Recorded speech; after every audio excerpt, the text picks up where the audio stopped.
Hello, trying to see if I'm muted.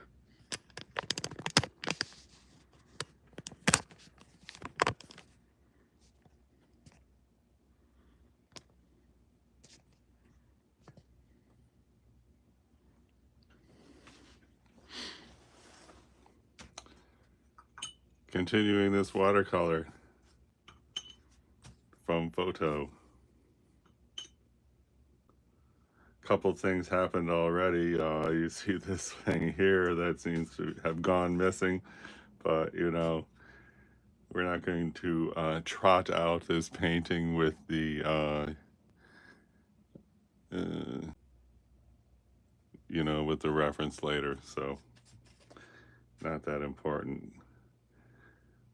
I thought I'd start with maybe this pair, bring it up to the level of these two objects. It's kind of a greenish yellow. This is Arch's 140-pound watercolor paper. I think it's semi-rough. So let's just dive right in. Looks good already. This particular, I sort of cut it off the page, but oh well, right? Has a great look. Maybe it's the best thing going on in this painting, I don't know.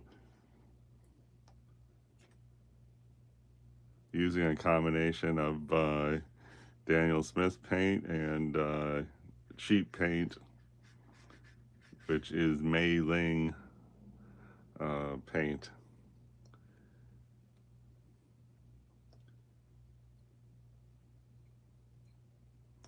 I'm going to reinforce the shadow.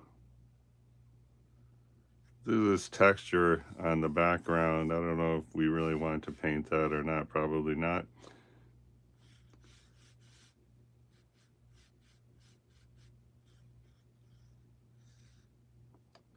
The reflection on this apple off to the right is pretty red, but we're going to ignore that. And here we're just going to sort of do a poetic license shadow.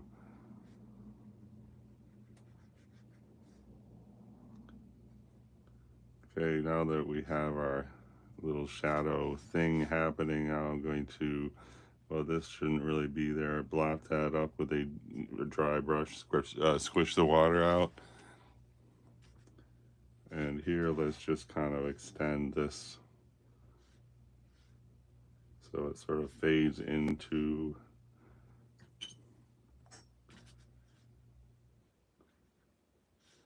so there we're not going to really go literal on that shadow. We're just going to have it there. See that really white sliver of line there? I'm leaving that in. That's a beautiful white sliver of line. Here, just going to try to have the shadow disperse.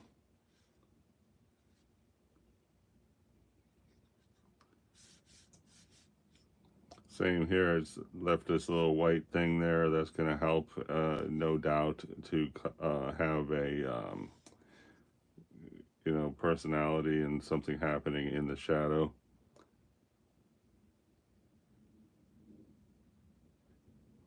There's a little curve of highlight right there, which I think is a nice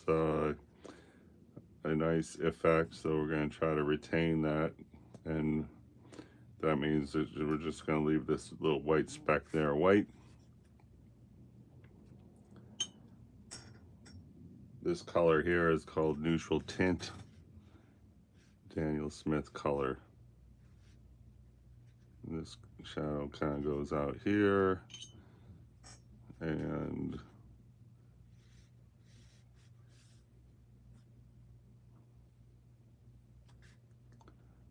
dry brush there, try to remove some of this paint that is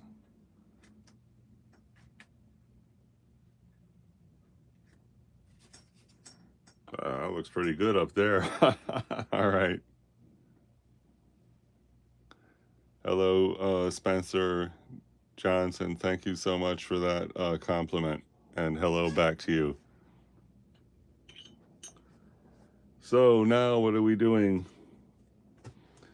Let's see. I was wondering what would happen, you know, with this photograph as a reference, since there's a sketch there.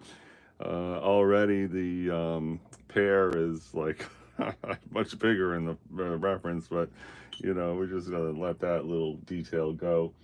I'm gonna try to produce a gray. And I'm just gonna put the palette over here to show gray. So we got a gray is a mixture of blue and red usually, and then you know, you can add other colors also. So here I'm just, these are Daniel Smith paints here. I can't remember their name. So okay, now we got a violet, and let's try to put some. I think this is French ochre. So let's see what happens. We put the French ochre in, mixed with the violet. What we're looking for is kind of a cool gray, I would suppose, if we're going to be trying to add details to that sketch. Now we go back here. We got some blue. Let's get some more blue. This is like, I would believe, cobalt blue. Okay, that's a warm gray. Let's see, is there any place we would want to use a warm gray? How about if we try to see this stuff here? Looks kind of gray. Let's try to make our gray in there. I put more water, make it more thin. So we're going to try to hit this with some dots there. All right, so this is too dark, much darker than what we want, but now we put it on, sort of blot it up, and then now it's lighter. So it's not light enough, it's not the that great, but you know, moving along, gotta keep putting some paint on this surface.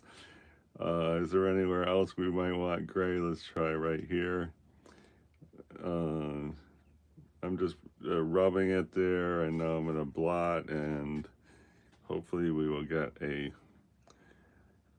gray incidence, plus remove some of the red there, and when we're done we have a lighter area that is leaning gray.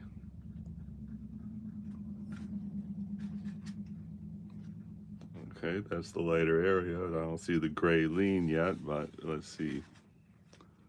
Okay, so let's just try to do the contour lines.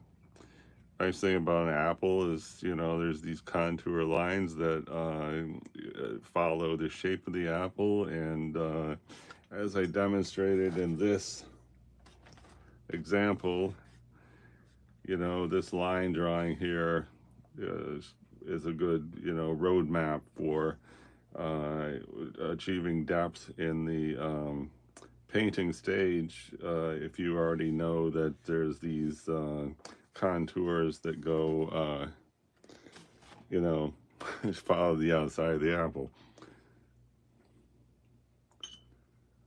Let's see. So now I think, why don't we try to go more bold with these reds.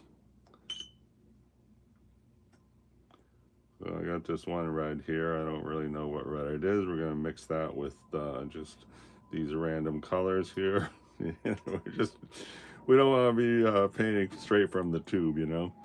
All right. As far as a color match, I think we're way off, but you know, exaggerated color is a good thing to be doing here. So I'm gonna start with this thing here. It's sort of close. I mean, it's closer to the eye. So that, and let's try these little, one little one there, and there's like some up here. Now I got that down there, put some water on the brush, and then I'm gonna just kind of blend that out. And then let's try to go to our edge. Try to get a good line here. I don't really like to do lines in a painting. You know, you could, like a shortcut, you're just trying to bang something out fast. You know, you just throw some paint in there and then put a little, you know, dashy line, and you're all set, right? But and then I don't know what happened up here when we started, but this should actually be background up there, so whatever. Later on we could make this background dark to light, and right here we could have a really intense 3D look, probably, maybe. Okay, so I'm going to try to hit these lines. You see these very faint lines that are right there. Try to say hello or a faint line and see, let's see if that works.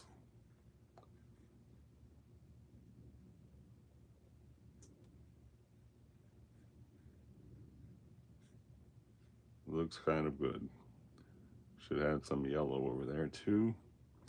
I'll go back to the dark one and just try to get one little dark here. Oh, now let's try some yellow. So first we got a deep yellow green right here in this area. So why don't we just try to represent that. And it's probably going to be a good idea to leave a little bit of white right here, because this is a critical area. Let's see if we go here. Now let's go with an exaggerated green right here. I'm going to blot that lightly. Our exaggerated green. Our exaggerated green looks more like a brown, so let's clean the brush. And you know, I don't normally check colors before you know, hitting it on the paper, but in this is a critical area right here, so let's see about that. Okay.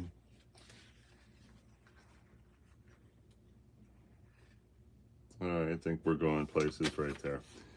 We have our hinted exaggerated green, and let's see what else we got to do around. You see any other exaggerated greens? How about up here? So yeah, there's some green happening here. So let's try a layer over this sort of gray shadow thing we got, and a couple. Where is our little green guy? Yeah, here I mixed green with what we were hoping was going to be a gray. So let's see what this does. Oh, okay, that was a great looking green shadow. Looking good. Interestingly, here our primary subject was this, and you know, then this we're painting very loose, and this was started out very loose. If you look back at the other video, you definitely don't want a green thing there.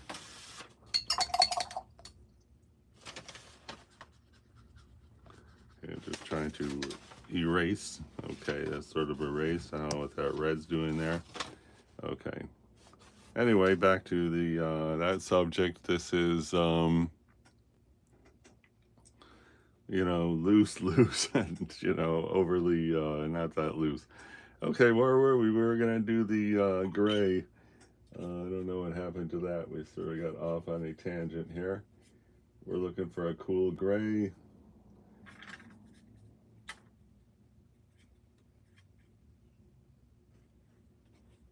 That's a warm gray.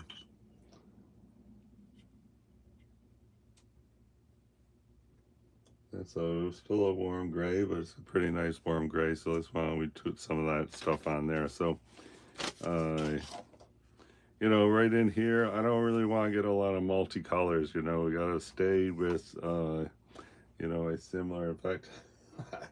you're not really, you don't really want to use black on a watercolor or most any painting, but in this instance, I think I'm going to use black. So I took that, you know, almost cool gray. Let's just start with this here.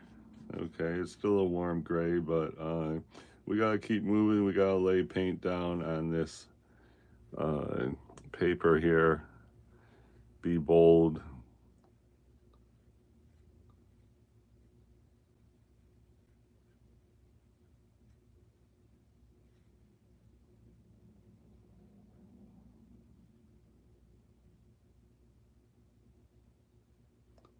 Okay.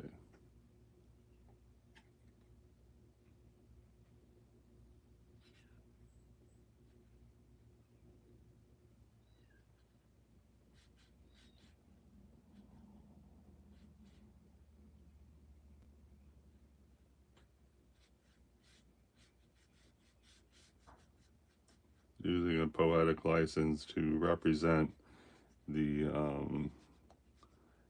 shaded area we got here.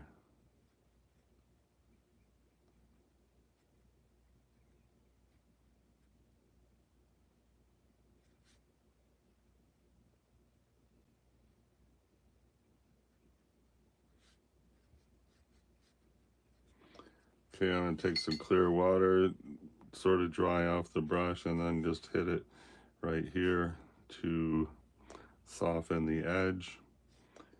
As far as that white there, I don't know if that's so great, but I don't know, there's a lot of, you know, pencil strokes here. Let's try to mimic that just with, okay, this we want to leave the stem area, which we just put a gray right in there. Would remove that paint with a brush that we squish the water out. Now let's just try to go very light around here with here we got the shadow of the stem, which is a,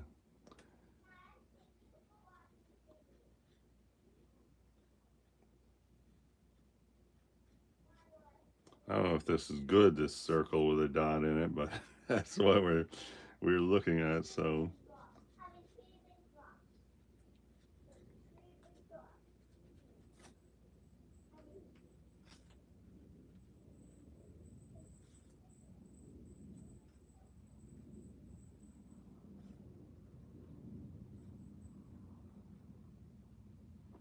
here we're trying to emulate the sketch look.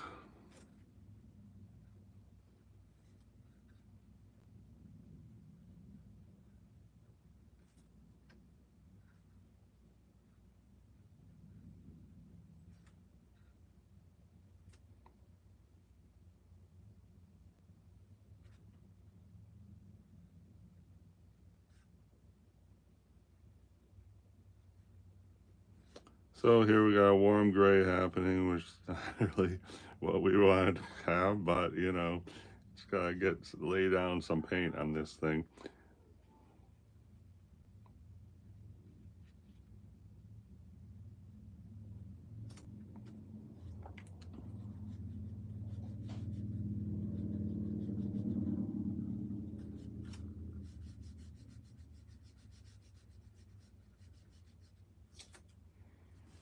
Well, okay, we have advanced the thing there. Okay, now let's try get that cool gray back. Where is that? All right. So, took that same color we just had and I tried to put some blue in. It's not really working. Let's just see if we can.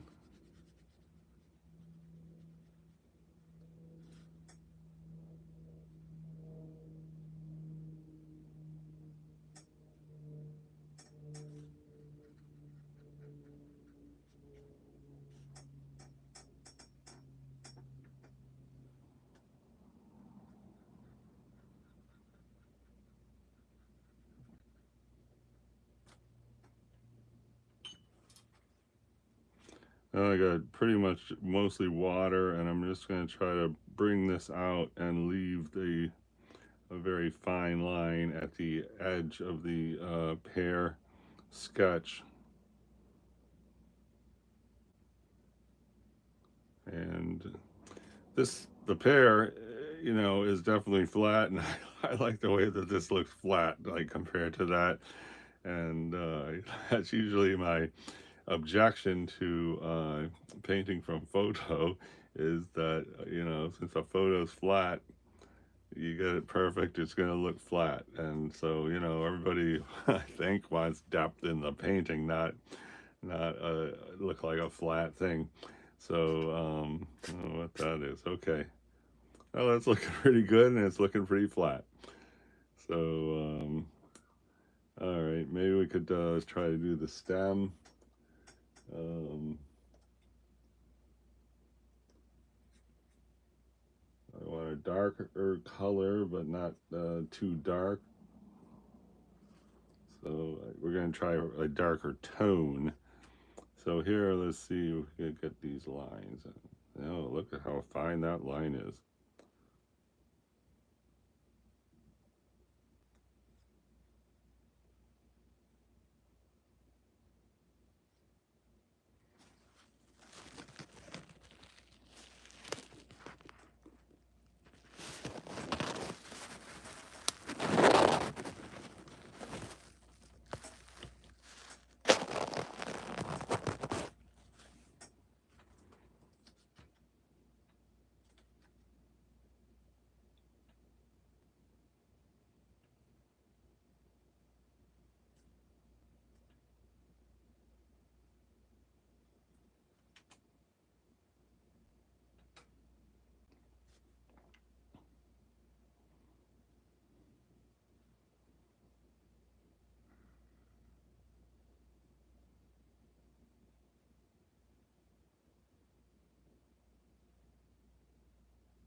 Okay.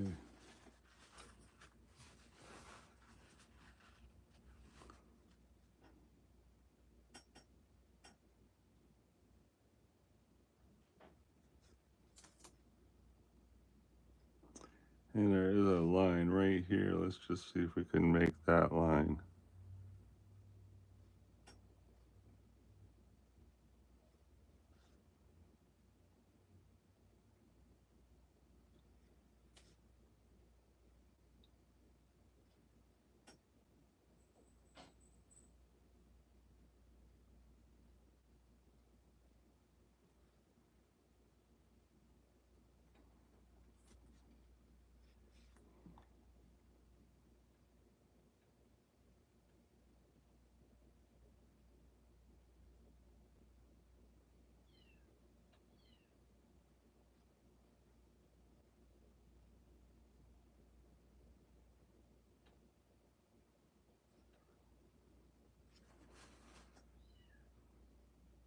Hmm.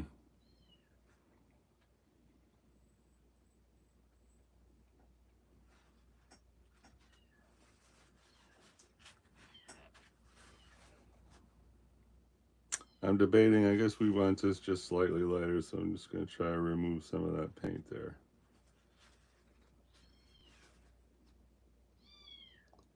But this is darker right there. That's cool. And let's see if we can get this line in there.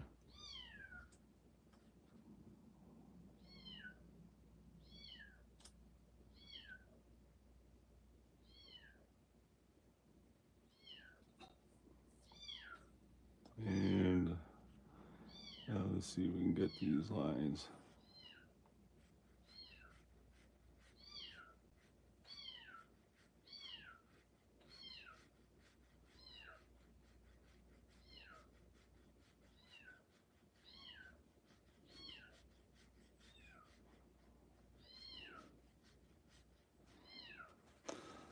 Oh.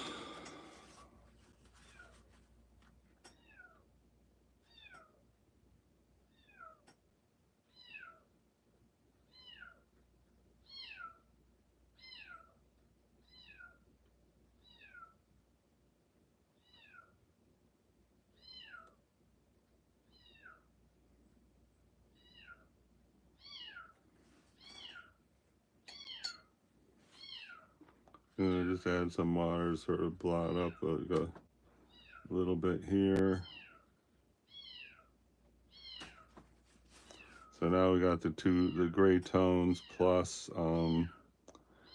the hopefully what's gonna look. All right, why don't we try to do those scribbles there?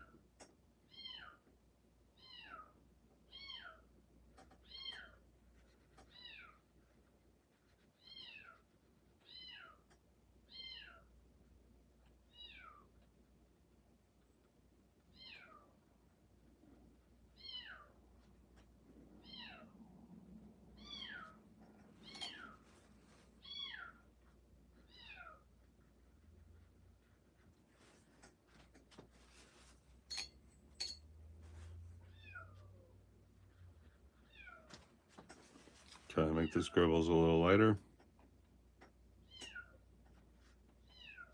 Oh, not even showing that. Sorry about that.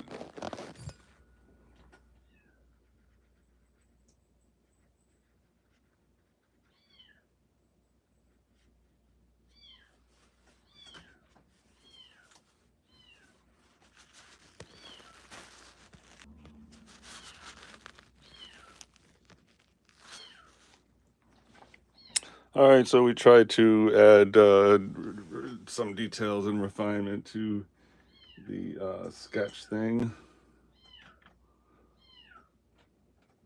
And then we just need a lot more dark here.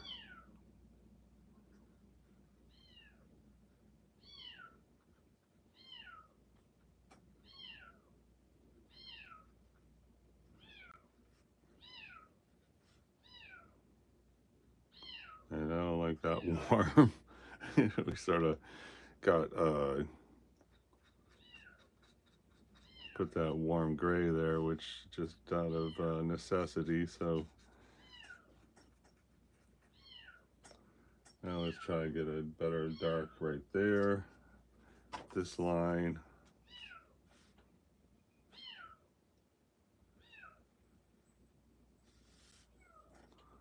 And we just find the darkest darks here, I guess.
All right, so I think that's just a little bit too dark right there.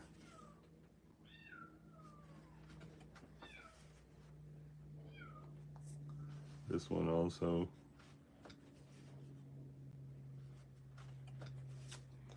Okay, I think we have sort of more or less represented the sketch. Let's try to just bend that around. Okay.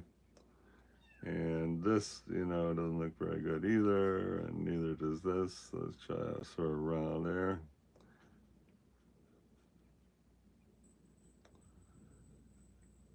This actually has a white highlight right here. Try to see if we can get that.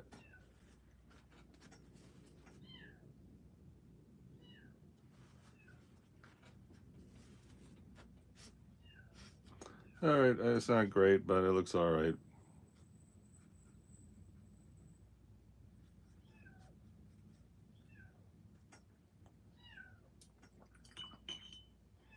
I'm gonna just hit this with some